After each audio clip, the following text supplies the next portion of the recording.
I'm talking to Muad'Dib about the Stone of Destiny, and you were just saying that it was on the Isle of Iona, which is between Scotland and Ireland. Correct. Now, at some point, it then gets to the mainland of Scotland.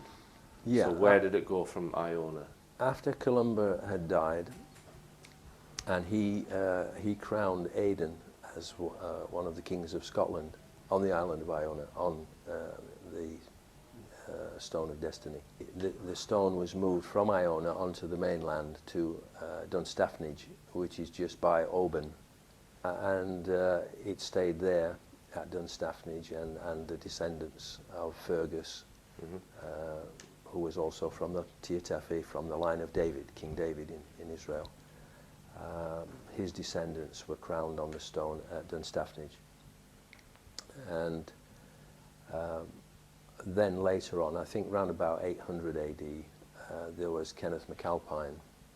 And Kenneth MacAlpine, his mum was a Pictish princess, and his dad was from the line of Fergus, from the Irish Scots. So under Kenneth MacAlpine, the Picts and the Irish Scots united as what we know today as the Scottish nation. And at that point, he moved the stone from Dunstafnage and moved it to Scone, or Scone, as I must apologise to the Scottish people. It's written Scone, but they pronounce it Scone. Stone of Scone. Yeah, so it was moved to Scone, and there's a palace of Scone there now in Perthshire. And then all of the descendants were crowned on the stone at Scone, until 1296 AD, when Edward I, King of England, Longshanks, if your viewers have seen the film Braveheart, that's who we're talking about, the King of England, defeated the Scots at Bannockburn, and he took the stone from Scone and took it to Westminster. He had a wooden chair built to house the stone. Right. Okay. 1296. Yeah. Okay, so we're getting a little bit closer to the modern day. Yeah, yeah. And So that chair became the coronation stone, with a coronation chair with the stone in it, and has been used since 1306 to crown all the English monarchs. Okay, kings and queens, right up to King George VI. King George VI.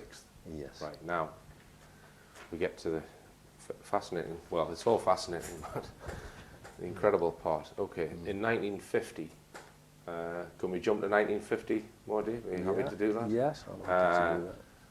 Some Scottish students decided that they wanted to steal this stone.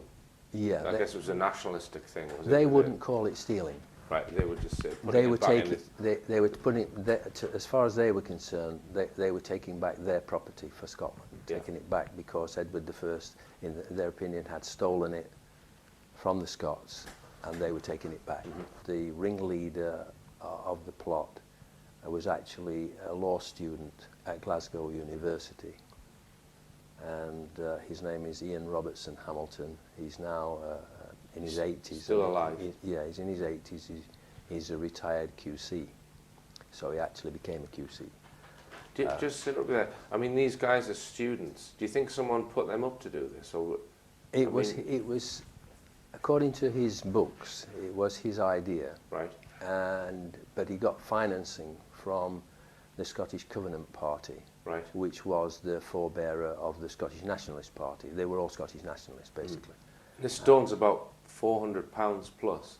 It's the exact weight of the genuine stone is 458 pounds. Okay. More than 400 weight. So pretty heavy.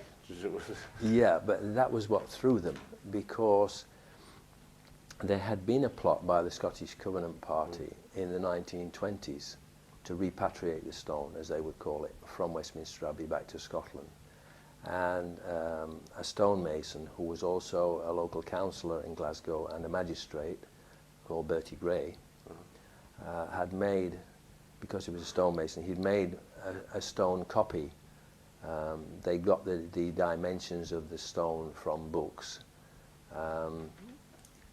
and they got some stone from Perthshire, from near, there's a quarry near Scone in Perthshire, And so they went there thinking that the original stone was the stone of Scone and that it came from Scone. They didn't know that it had come from Bethel in Israel. And so they got some stone from Scone, from the quarry, and Bertie Gray made a copy, a replica to this same dimensions as they'd read in a book. And they used that. There were 4 of them that went to London to do it. There was Ian Robertson Hamilton, Alan Stewart, Gavin Vernon, and Kay Matheson. This is in 1950. In 1950. And what they did was they practiced with this copy, this replica that Bertie Gray had made. Obviously, you wouldn't go all the way to Westminster Abbey without, doing some kind of practice. Yeah. So they practiced on this stone, and this stone, because it's made of Scottish sandstone, it's not made of the same material as the original stone that came from Bethel. It weighed 336 pounds, exactly 336 pounds, which is 300 weight, because 100 weight is 112 pounds. So it weighed 300 weight. They tried to remove the stone on the 23rd of December and were foiled. They tried again on the 24th and were foiled because the stone had to be removed on the 25th. You think that's a prophecy? Absolutely, yeah. Right, but they didn't know that. They didn't know. Right, so no, they just thought, we weren't able to do it. Somebody stopped us, and all the rest of it. Right. But in Ezekiel chapter 21, verse 27, God prophesied that He would overturn the throne and the sovereignty 3 times, and then a 4th. Okay, and the prophecy states that He will overturn the throne, okay, and then it will be no more overturned until He comes whose right it is, and then I, the ruler of the universe, says I will give it to Him, okay, the person whose right it is. So the first overturn was from Jerusalem to Tara in Ireland. The second overturn was from Tara in Ireland to Scotland, and the third overturn was from Scotland in 1296 with Edward I Longshanks, who took it to Westminster. That's the 3 overturns. Okay, and then the prophecy says it will be no more overturned until He comes whose right it is, and I will give it to Him. We can perhaps come back to that, but sticking on the actual theft of this stone. So the 4 students come down, the break in. But the 4th overturn, this is important because it's about why it had to be done, and it was done at 4 o'clock in the morning on the 25th Christ Mass Day in 1950, and it had to be removed that day as a sign that the 4th and final overturn was beginning, as a sign to the British so-called royal family, because they knew the prophecies. They knew it was Jacob's pillar. They knew they were descended from David. Queen Victoria had a genealogical chart made showing her lineage all the way from David through Tir Tephi in Ireland, okay, all the way down to Queen Victoria, and that was placed on the wall in Windsor Castle. Right, so they absolutely know that they're descended from David, and they know that the British people are the real Israel. The word British is Hebrew, and it means the people of the covenant. Berit in Hebrew and in Welsh means covenant, and Ish means man or the people of. But we've been invaded countless times. They were all parts of the 10 lost tribes of Israel. Okay. Right, so these 4 students get this massive stone, and these 4 students went to Westminster Abbey, and King George VI was distraught when the stone was removed because he knew the prophecies, and he actually said that he saw it as portending the end of his dynasty. Right. And so when they got the stone away from Westminster, was that it reported in any newspapers, or was it? Oh yeah, absolutely. I mean, so that's common. That's absolutely. Common. It was in all the national papers. Right. This was a scandal that that people had stolen the coronation stone and all of that. And it broke. Yeah, because what happened was that whilst they were trying to push the stone out of the chair, the coronation chair, when it came free of the chair, they found to their horror that it weighed a lot more than the practice stone they'd been using, the 336 pound stone. it weighed a lot more because the real stone is not from Scottish sandstone. It came from Bethel. It's a different material, Right. different weight, different density, different texture, different colour, okay? And it weighed 122 pounds more than their practice stone, and they found when it came out that they couldn't support the weight of it, Right. and they dropped it and it broke, Right. okay? And it broke into a smaller section and a larger section, Right. which enabled them then to Right. actually remove it in the two cars. I'd like to have been a fly on the wall there. Yeah. I mean, so they put it in two different cars, and was that Yeah. reported as well in the media that it was actually broken? Yes. Right. Okay. Yeah. So And They it was seen, of course, as sacrilege, Right. and it upset them because yeah, they they didn't want to venerate the break- they didn't want stone. to break it, yeah. Yeah, that's it was their national treasure, Right. so they So- were upset that they'd broken it. And just to touch on there's key differences between this fake stone that was made and the other stone, because there's wear marks in it from where it was carried, where the pole rubbed against it, Yeah, and all of this, yeah. and there's a different colour, as you say, a different Yeah. weight. Yeah. So they took it back. They took it to Scotland, and then at some point, well, tell us what happened there. Well, it was repaired by Bertie Gray, the stonemason who had made the replica. He repaired the stone, and what he did was he drilled into the stone, the two pieces of the stone, he drilled in, and he put 4 bronze tubes in, 1 tube per hundredweight, Right. because the real stone weighed more than 400 weight. So he Right. put 4 tubes in it, Right. bronze tubes. And I understand that inside one of the tubes, rolled up, is a copy of the Scottish Declaration of Independence. Right. Okay? And then what he had to do then was he had to break the replica that he'd made in a similar place to where the real stone had broken. Right. And because it only weighed 300 weights, he used 3 bronze tubes Right. to put it back together. They took the stone at 4 a.m. on the 25th of December 1950, and then there was a hue and cry all over the country. The police were going crazy everywhere looking for it. What they did was they placed the replica wrapped in a saltire, which is the St Andrews, the blue flag with the white cross, diagonal yeah. cross. They wrapped the stone, the fake stone, in that, and they left it on the high altar stone of Arbroath Abbey in Scotland. Right. And they did that for a particular reason. So how long was it from the stone going missing to them finding the fake stone? They placed the stone on the high altar stone of Arbroath Abbey at midday on the 11th of April of 1951. So it was a number of months, All right. So it was so it was a few months. months. Yeah. So it was completely gone for that period. Then, Yes. Right. Yeah, absolutely. All right. They left it in that particular location because that's where Robert the Bruce and the Scottish nobles had declared the Scottish Declaration of Independence in 1320.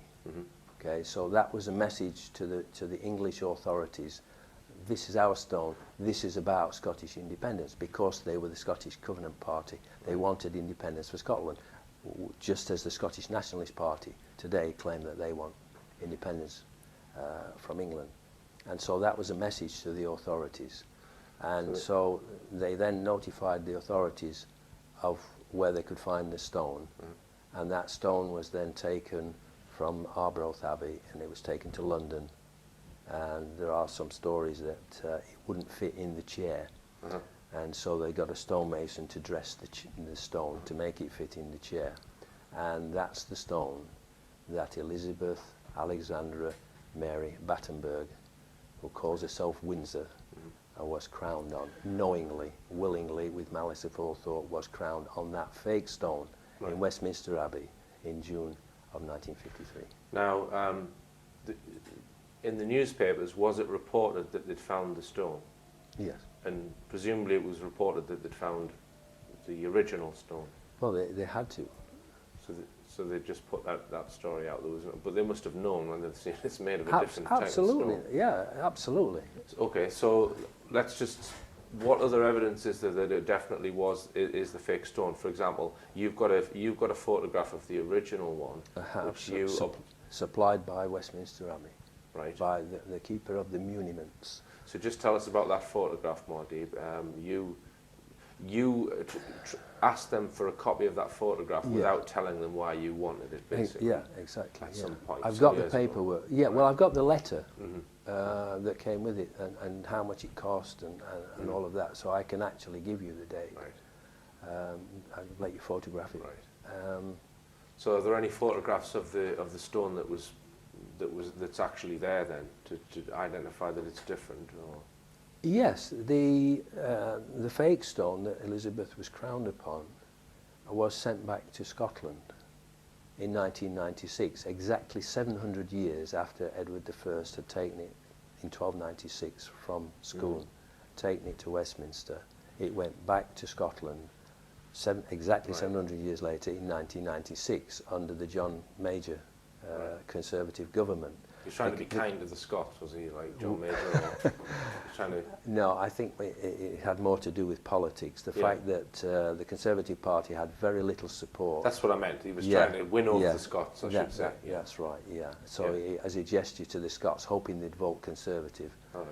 he sent the stone back to Scotland. And it is on display in a bulletproof, transparent case, floodlit, in Edinburgh Castle with other regalia, Scottish regalia. And what does it say on the thing? Does it just say the stone of Scone, or does it say the stone of David, or what? Actually, what does it actually say? Actually, on it, it doesn't, or it didn't at the time I saw it. I don't think it said anything. But they have a book, a booklet, explaining about the stone. And it's this fake stone that was made in 1950. Yeah, It's on and display, there's isn't it? photographs in it, and it tells you the weight of it. It tells you where it. I even All right, have so the what does it state the weight is in the book? Does it give you 336. the weight of the fake stone, not the Yeah. actual stone? Yeah, Okay. 336 pounds, which Right. is absolute proof that it's not the real stone, because the real stone weighs 458. All right. So the next question: where's the real stone? It's still in Scotland, and it was still being hidden by people who are Scottish nationalists. I won't say from the Scottish Nationalist Party, but people who are Scottish Scottish nationalists have it. Yeah, and they've been holding on to it all this time Uh-huh. in order to bring it out when they get independence. Right. And of course now they've got the fake one back since 1996. This kind of, well, what do we do now? Right. Okay. Now, in your trial, you argued that the Queen had no jurisdiction over you because she is a fake Queen, i.e., she wasn't coronated on the right stone, and she's broken her oath. Yeah. Now, if we just go over what the judge said, because he considered those claims overnight, and he came back the following day, presumably having taken advice from somewhere else. Oh yeah, absolutely. Yeah. I'm sure he was handpicked for the job as well.